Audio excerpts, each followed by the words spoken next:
Hello students, welcome to Legacy IAS Academy.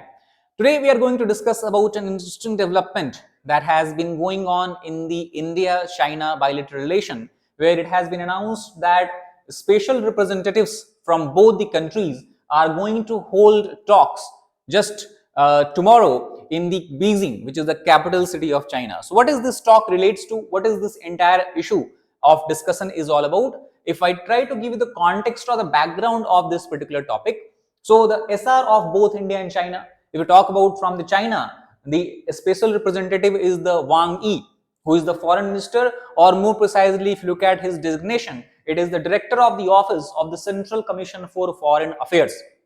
And from India, the representation or the delegation will be led by the National Security Advisor, that is Ajit Doval. They will hold the 23rd meeting of the SR, that is a special representative for the China-India boundary question.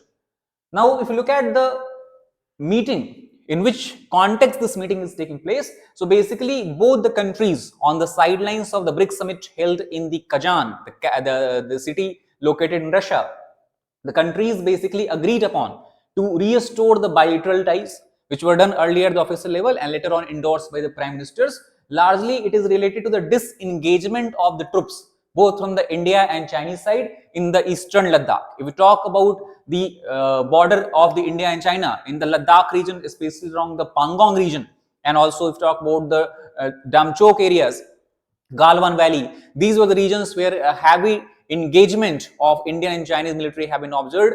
The build-up of the military and the weapons we have seen there since 2020. So it is an attempt to basically cool down the temperature of the boundary along the LAC.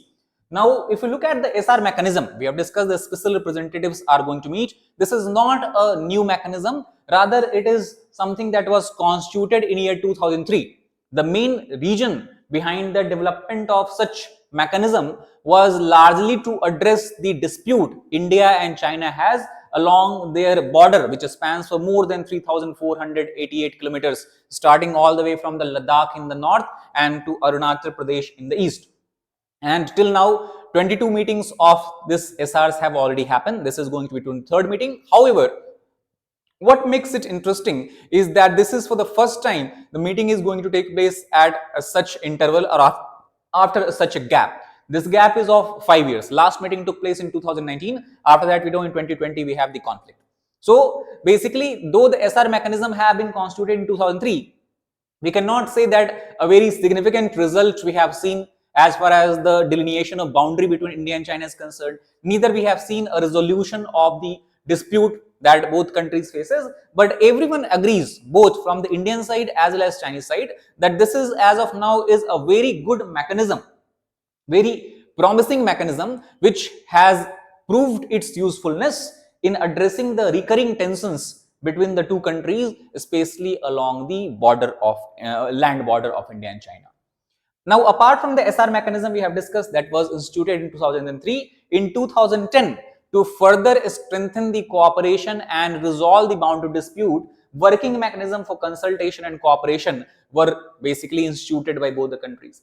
And in 2013, both countries then signed an agreement that is called as Border Defense Cooperation Agreement. Also, apart from the clashes, the physical clashes that we have been seeing on the border after the 1962 war that China waged on India, fortunately, we do not have any kind of what you can say as a firing of bullet on that particular border.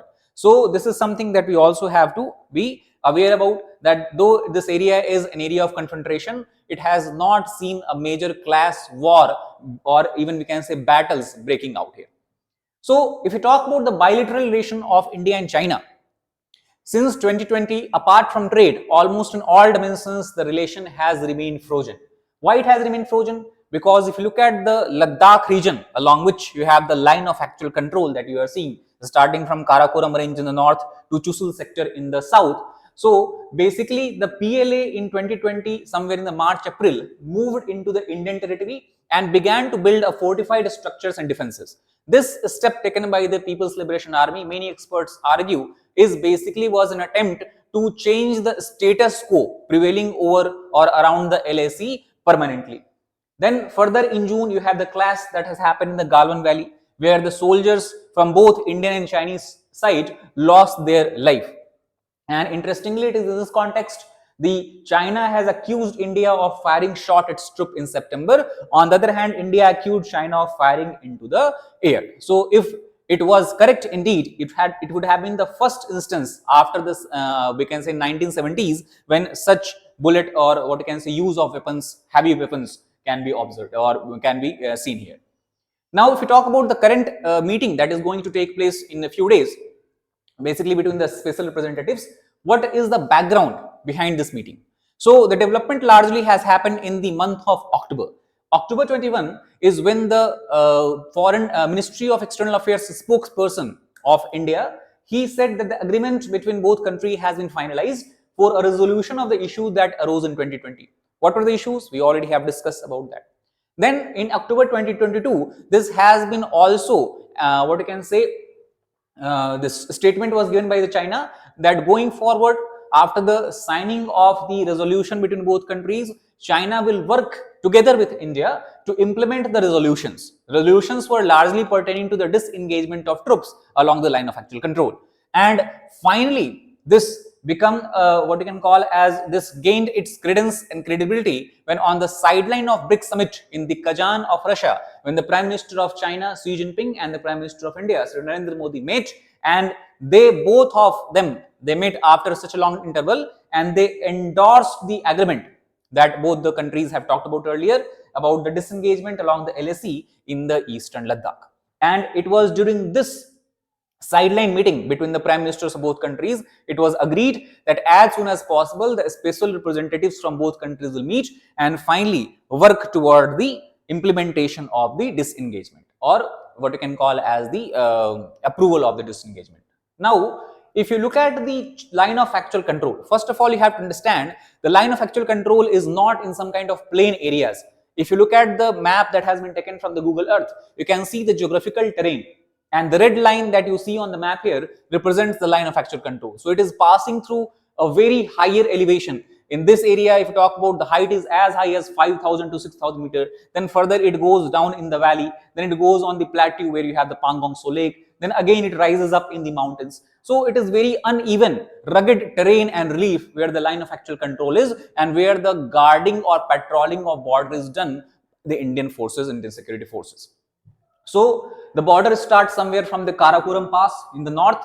Then you have the Daulat Beg Oldi, a very important airfield for India. Then you have the Y Junction here, where you have a lot of patrolling, we can say patrolling stations such as PP 10 to 13s. All these are located here. Then you have the Galwan Valley PP 14, where the class has happened. Then you have the Gogra Hot Spring in this area. Again, a very important point on the line of actual control. And then further it goes to the Pangong So Lake. And then further it goes to the southern side where the disengagement has already been done. Now, if you look at the current development, what will change? We have discussed that in October, both countries agreed about the resolution endorsed with the Prime Minister. Now, after the special representatives meeting, what will change and what will happen after the disengagement? So, first thing you have to understand is that if you look at this particular area, the red line that you see is the line of actual control, and along the line of actual control, there are several patrolling points, PP10, PP11, PP12, PP13 being the most important one. The region where these patrolling points are situated is referred as the Depsang Plain or Depsang Plateau, and to the north of this Depsang you can see you have the Daulat Beg Oldi, which is an Indian Air Force base. Now, if the approval and the work on this disengagement occurs and really it is implemented, it will result into restoration of the status in this area to the pre-April 2020 actually we can say status, both in the Depsang region as well as the Demchok region. Now, what is this pre-April 2020 status? So basically Indian Army since April 2020 has not been able to send their patrolling party to these stations because Chinese have prevented them. So this again will become accessible to Indian Army, and Indian Army will be able to patrol 10, 11, 12, 13, all these patrolling points. That is the most significant change that we can expect to take place after the successful meeting of the special representatives. Now the question comes that why we are so concerned and interested in the patrolling point or gaining access to the patrolling point. Now interestingly, if you look at the entire border along the line of actual control, military experts argue that there has been 65 patrolling points. Now, because we have discussed the terrain is very rugged, difficult to cross through, difficult to move through, the presence of Indian army has been lost in 26 out of the 65 PPPs. Why it has been lost? Because of the restriction or no patrolling that was done by the Indian security forces. Now, for extended period of time, when Indian security forces were not able to patrol these areas, what has happened? The Chinese attitude have changed, and they began to claim that since you have not come to patrol in this area, it means that our border is extending toward these areas. And this has ultimately resulted in the shift of the border of Indian security forces toward Indian side, and a lot of buffer zones has to be created between India and China. And this ultimately has led to loss of control over a large part of the border regions by the India. And most importantly, if this trend continues, if we keep losing our access to the patrolling points, very soon Chinese will keep on shifting toward the east, toward the west, and will come very, very close to, I told you, Daulat Beg Oldi, which is a very important air force base for India, either to mobilize its troop or to send the weapons, ammunitions, arms and all that. So China will come very close, just 255 kilometer to the 255 kilometer long crucial DBO road, which access or which connects the DBO, that is the Oldie air strip, you can say. Not only that, actually, if you take a look at the Jammu and Kashmir region, this is the line of actual control. This is the area held by China after the war, claimed by India. Here you have the Karakoram ridge, which is from where the LACS start. And here you have the this what you can call as Depsang region and Demchok region. On this side, you can see you have the Saxkam Valley. Saxkam Valley was ceded by Pakistan to China. And there you have the Siachen Glacier, which is the area of dispute between India and Pakistan. And here also you have this Saltoro Ridge.